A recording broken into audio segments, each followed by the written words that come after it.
All right. J-Mac is back in the building.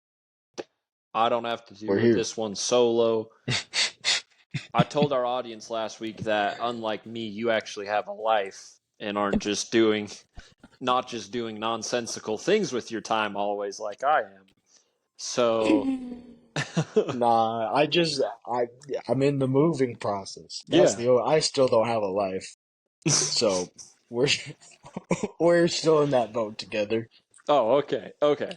Well, we're here regardless of all of that to talk about the new JPEG Mafia album, everyone's favorite, not so more underground uh, rapper producer. Both, I think both of us had his album with Danny Brown last year in our top tens at the end of Yep. the year. A lot of praise for that one. Definitely one that I wish would have gotten a little bit of love from the Grammys because of how well it was done and how innovative it was. So that being said, I was super stoked to hear what he was going to do on this project because I did have a few gripes with the Scaring the Hose album that they did last year, but Mhm. generally had a lot of praise for it, really enjoyed it. Um, but yeah, ultimately, I was pretty stoked to hear what he was going to come up with on this one. How did you feel going into this project? Yeah, so I don't remember a singular thing about scaring the hose. I remember saying that I needed to give it a second listen and still have not done that. Um, but I do remember enjoying the uniqueness that he brought to rap, I guess. I know there's other people that are, you know, they have their similarities with this like the electric guitars and these more rock instrumental stylistic choices. Um, but it's not like many people are doing that. So I remember it being pretty cool. So once you hit me up saying that they dropped, definitely piqued my interest. Definitely looking forward to or looked forward to giving it a full listen. And this one I can say that I at least remember a good chunk of what I did here. Yeah. um, and this one I will make a half promise to actually give it a second listen. I, not a full one, because Yeah. yeah. We'll get into the replay of it here in a minute, but yeah, I think you kind of touched on some of the production elements. Definitely something that I feel like he's known for. Really, primarily is the draw for what I would go to his music for. Despite him, I think that he has other talents. Mm. But with this one, again, I think the production was very nearly flawless. The only moments that I did have criticisms for was a couple of lulls on the album that got a little monotonous, just a little. Not that there's anything wrong with mellow instrumentals, but they got into that kind of mellow pocket and then they just kind of stayed there and didn't really do anything interesting with it to me. But I love how he kind of expanded his stylistic palette, at least in terms of what I'm familiar with. You mentioned the guitars and the kind of metal influence that he has, as well as some of the jazz, like free drums and those kinds of things that were on the album. I thought were super, super cool. A couple tracks that stood out to me were honestly both of them right off the bat. I scream these things in the mirror before I interact with people, I think is the full title of that song. Such a long title. It gave me some Suicide Boys song title flashbacks, just outrageously long, full sentences. And then Sin Miedo, the second track, I thought had a crazy instrumental, although I'm not super crazy about the sample that they open with, but the beat itself I think is super crazy, super cool. Ultimately gave it a 9 for me. Yeah, so I ended up giving it an 8. Um, my only so I don't have a problem with the little sprinkle of mellowness throughout the album. Um, the only gripe that I have, and this comes with me and um like rock music just in general. When I have a problem when the instruments are getting to the point of being overbearing on the vocals. And there's definitely a good chunk of that throughout some of these songs where it's to the point of like how I view mumble rap. Like I want to know what you're saying, but in this instance, the instruments are just overpowering the vocals, and I'm not really hearing what you're trying to say. I get that some people are like okay with that, or like they don't really care for it, but for me, it just feels like either the mixing wasn't fully done, or if you're purposefully doing that, that's just stylistically not for me. But other than that, like it's still phenomenally done. I do like the electric guitars. I think it's one of the coolest instruments that you could add into rap, and people have been doing it lately, and I think it's dope. So Yeah, I definitely agree. I think there is still some room for improvement on the mixing and mastering front with that aspect. That was my biggest gripe with Scaring the Hose, is I think mhm. that on that project, what you were describing was even worse than on this one. It was like so noisy, and it was awesome production, but it was like so noisy that I was like, are they even rapping right now? Um, but yeah, jumping forward just a little bit, do we normally do vocals next? Because I think I wrote these down out of order. I have no idea.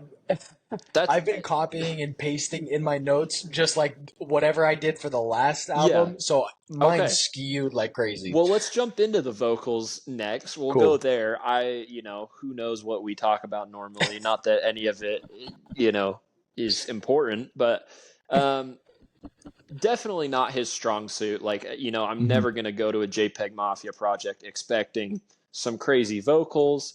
And with that, there's definitely no moments on this that are really going to impress you in terms of the notes and that kind of thing.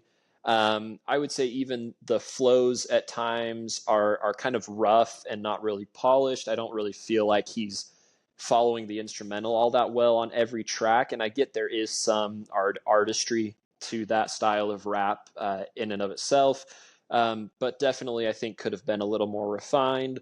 Uh, Vocally, I will say the benefit though on this project comes from the energy and charisma that he provides to each track. He's just coming in with so much passion and energy that it makes the tracks fun to listen to his vocals on.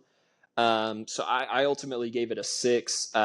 Definitely not like something that I would come to this project for, but does have some redemptive quality in terms of that energy. Oh, you froze for that last second. What did you say?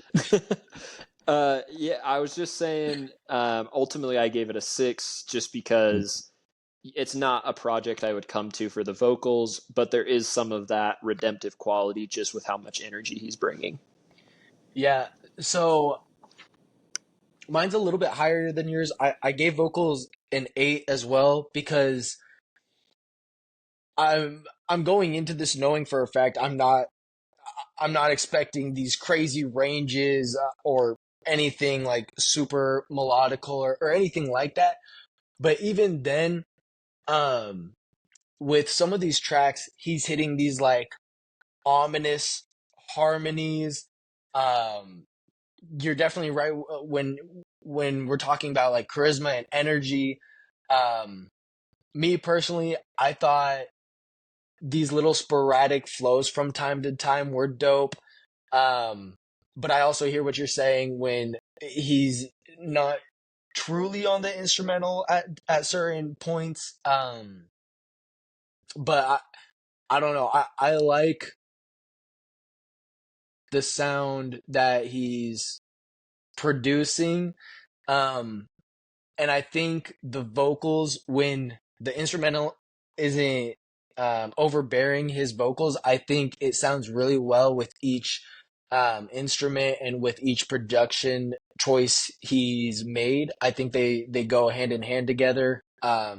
So I really enjoyed the vocals on this, but kind of knowing I'm not getting anything crazy. Right. So We're not coming here for some Michael Jackson type of work, to say the least. right. But I would say the other selling point besides his production to me, especially over the last two projects, has been the lyrics. Again, here, I think they're poignant and funny and incorporating both witty wordplay. Like, I think it's on the second track. It may even be on the first track where he says, like Shaq's free throws, you guys are missing it. Like, just Yeah. funny stuff like that like I hear and I chuckle and I'm like, that's a good one. I also never feel as attacked as just a casual listener than when I'm listening to a JPEG Mafia album, because he just says like the most hateful things about his listeners at times, and you're like, I'm here enjoying your album, man. Like, some of it I can't even say on this podcast because it's like so outrageous, but like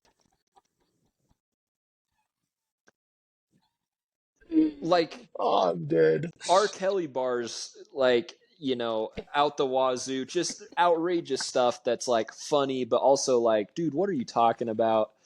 Yeah. Um, yeah, anyways, but yeah, when he's like, you guys are out, like, I'm out here making good music and you guys are listening to people like Drake, and I'm like, what are we talking about here, dude? Come on now. Uh, Yeah. anyways, yeah, it also has like a lot of introspection, which isn't something that I'm really familiar with him doing a lot of. Particularly the closer, I recovered from this, I think, is a lot of interesting introspective stuff. Not without a few like failing flop moments that I kind of mentioned, like, the R. Kelly whole thing that he talks about is kind of weird. Um, but yeah, kind of funny too, I guess. I don't know. Yeah. Just definitely not Yeah. what you're expecting, like coming into a rap album. But anyways, I sure think it showcases his underrated rap and lyrical ability, and I gave it an 8. Yeah, so if you haven't caught on yet, I'm on the theme of eights. I'm giving it an eight again. He started off the whole album by saying some. I don't know word for word, but if I was in the NBA, it'd be Dylan Brooks trash, and then like goes into the album. I started dying. Like I had to Yeah, pause it for a sec. Like I was cracking up this morning. Um, I love that he but says I'd be Dylan Brooks but worse. why is Dylan Brooks catching strays off the very start of a JPEG Mafia album? It's so funny. I love strays, especially towards Dylan Brooks, because I hate that guy. Anyways, I think he's witty. I think he's really good at manipulating words and syllables. Kind of like an early Eminem. I think he's very quick off of the top of the head, like with his lyrics. I guarantee you that a lot of these lines did not take long at all to write. Um, he just seems very intelligent and is able to get off these comedy lines, and then he'll put his beliefs into another. um but then throughout or towards the end of the album we get this more heartfelt message, kind of like this realness to him. um so it kind of lets us see the range lyrically within this album. I really enjoyed that. So Yeah, for sure. Definitely some solid lyrical moments. Let's move into the theme or concept here. Kind of off the bat, just with the title, I lay down my life for you. You get this allusion to New Testament Christianity. And while I think the style or influence of that can make for like an interesting, cool rap album idea, the lack of expansion on that topic, and then the like subject matter that he presents throughout the album really just makes it feel more sacrilegious than like, you know, actually a decent theme or an idea for an album. um I will say there's a couple moments that we kind of talked about that add to that interesting theme of like, you know, that idea. But truthfully, I think that those brief vulnerable moments are overshadowed by just crazy vulgar descriptions and content that he's going through. And not that I think like every Christianity themed album needs to be like, you know, Jesus is king, but like you can make it like a Good Kid Mad City album where there's a ton of Christianity influence and also like a lot of realism to it. Um, but yeah, it was like definitely over the top at times, even within the same songs when he's just like saying the things that he's saying, and you're like, "That's where we're going with this." All right, man. Um, Yeah. anyways, that being said, I gave the concept a 5, pretty middle of the road, not really doing anything special. Yeah, I'm with you right there. That's the only time that I'm not giving an 8. Uh, it I also gave it a 5. Not just because I didn't know the concept again, but like that's the main reason. Um, man, it's I have to find a new category because I only know the concepts if there's an actual thing that says, "Hey guys, this is a concept." Um, but yeah, I'm a piggyback on what you said. Yeah, fair enough. Anyways, let's go into something that we both probably have an opinion about here and talk about the features. Obviously, he just did a collab album with Danny Brown. Not that he's like a guy that uses no features in his music, but um, definitely not a guy that's like assembling the Avengers when he goes to put out an album. And I will say again here, really only the two major features and then a couple of vocalists and some samples here and there.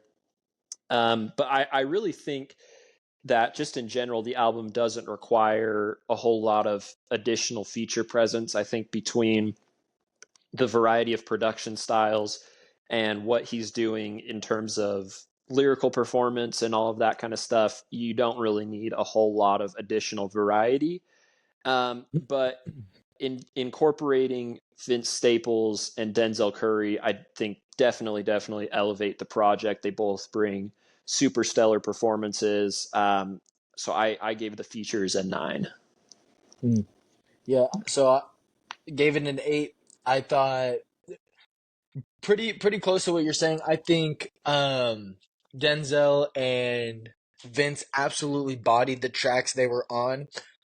What I liked is that after these um after these featured tracks, it didn't. I feel like sometimes when you have a feature, it's a really good song, but then whatever's next, it like kind of you know takes a downward spiral just for a sec. But I feel like the tracks after both of them were better than the featured tracks, which I'm not docking on Vince or Denzel. I'm happy that they were both solid songs, and then he elevated himself by doing solid right after. So I think where he placed both of them was a perfect moment. Um, and you're right, it's not an album, and he's not really a person that you need like all of these crazy features to get on. Um, so I think he did it just right. Yeah, absolutely. I think it was like a cool.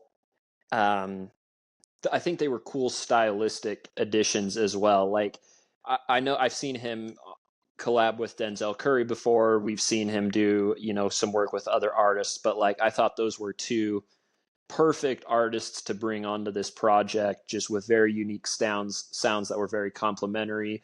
but also two guys that are also both, I think, very underrated in the mainstream lyrical rap genre.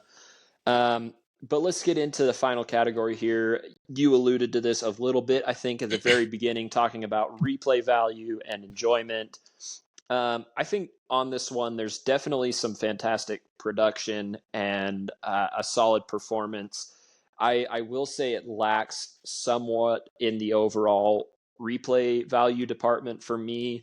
Not because anything is like terribly done, but I think the novelty of something like a Scaring the Hose with such a unique stylistic direction is going to add a lot more replay value top to bottom than a few of the tracks are here, where it does feel like he steers a little bit more mainstream. There is still a lot of unique stuff with like the metal and the jazz that we're talking about, but there's a couple moments that kind of just go to these like mellow mainstream style things that I think I could probably do without in my rotation. But ultimately gave it a 7 because I do think there's a lot of super cool, super unique material here still. Yeah, so the only reason why I said what I was saying at the beginning of all this is just because I just enjoy listening to albums twice before giving them an honest review, and I wasn't able to this time because I'm still, moving and all that. But um, there were a couple of songs that I did really enjoy. I thought the wordplay was crazy. The instrumentals were phenomenal. I think it was just overall some great songs. Um, so I ended up giving um, the replay a 7. Um, there's definitely more on this album that I got straight off the bat than I did with Scaring the Hose. Um, Granted, that was last year. I feel like I'm still, we're growing in the right direction somewhat slowly but surely. Um, you wouldn't catch me listening to this kind of music 2 years ago. No. But it's cool. Top to bottom, I do feel like it's a solid album and one that I enjoyed more than a lot of others that I did here. So I was pretty happy with that. So I think I caught most of that, but a little bit of it sounded like some Kanye Yeezus on my end. Some Kanye Yeezus, what am I looking for? Auto tune. yeah. But yeah, anyways, let's talk about overall. How did this album rate out for you? What was it out of 10? Yeah, so it came out as a 7.6. I wouldn't mind pushing that a little bit, give it an 8. I'm cool with an 8, maybe like right under it. Um, I don't fully know if I have a strong feeling it could stay at an 8. I will give it another listen eventually before the end of the year, most definitely. And I can for sure say that it's it's definitely making the top 10 album list, and I'm pretty confident that it's on the higher scale of things. So, Nice. yeah. I'm pretty similar to you. I think mine averaged out to about a 7.5, which feels pretty low compared to how I felt about it. Probably Mm, a little bit from like the harshness I had on the concept and that kind of thing. But really, I do yeah. feel like it's more of an 8.5 level album. Um, but like you, I definitely think it's going to be up there on an end of the year list, just in terms of everything that it's doing. Um, for me, I felt like the best track here was New Black History with Vince Staples. I think both of their performances were fantastic. I think the production was fantastic. Maybe it's recency bias. Maybe it's the fact that I liked Vince Staples' album this year too. We'll see, but I do feel like it's a very, very solid project. Mm, Ultimately, I felt like the worst one was Loop It and Leave It, which I feel like the title's a pretty apt description. It just felt like it was kind of like yeah, just loop the song and we'll, call it a day. Like it's not, you know, it doesn't need to be anything special. So it just felt kind of like maybe half done in terms of both the effort and the completion level. But then I will Mhm. say most underrated was probably ex-military to me. I think it does a lot of super cool stuff lyrically. I like his flows on it. I think the instrumental again is super fun.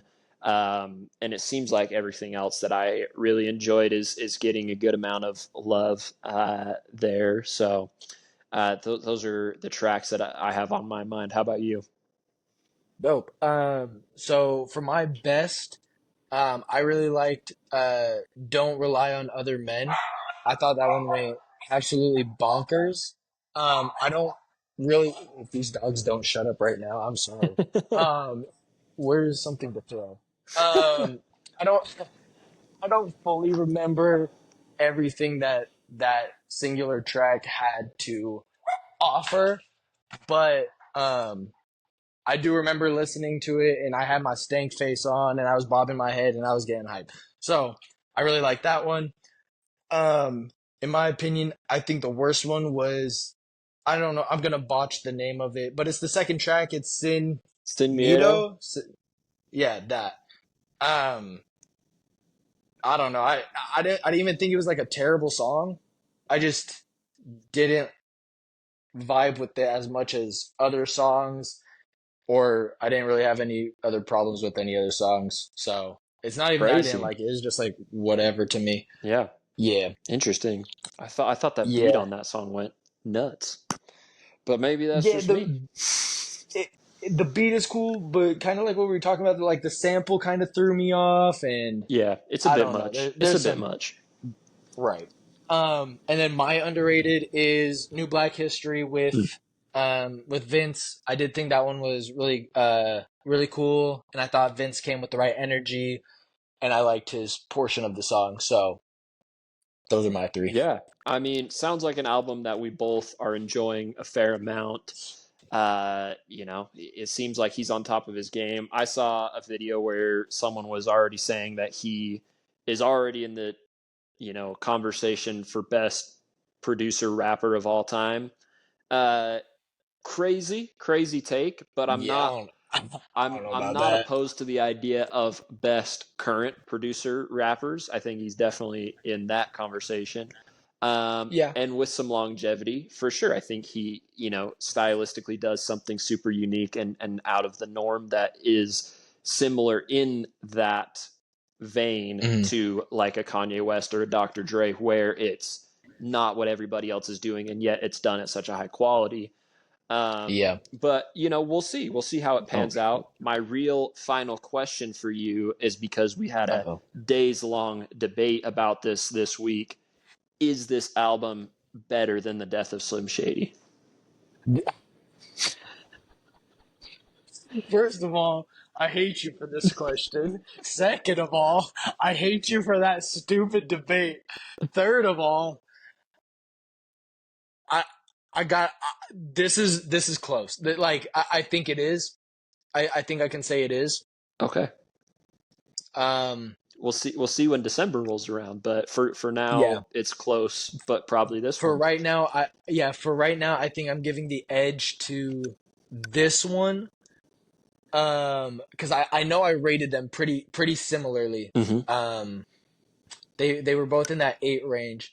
So I gotta because I have to review all of the albums again and place them because it's been too freaking long Yeah. since I have. But when I do go through all of the albums I currently have, then I can make a decision. And I'm a you might hate me in December, you might not. We don't know. We Yeah. don't know. Yeah. But there's a Crazy. strong chance you'll hate me. All right. We'll see how it Um pans out. yeah, we'll see. We'll see. But for now, JPEG Mafia, great album. And we'll be back Solid album. next week. Maybe talk some Logic. Maybe talk some. I think Post Malone comes out next week. We'll see where we end up. Let's freaking go. All right. Until next time, we'll see you all.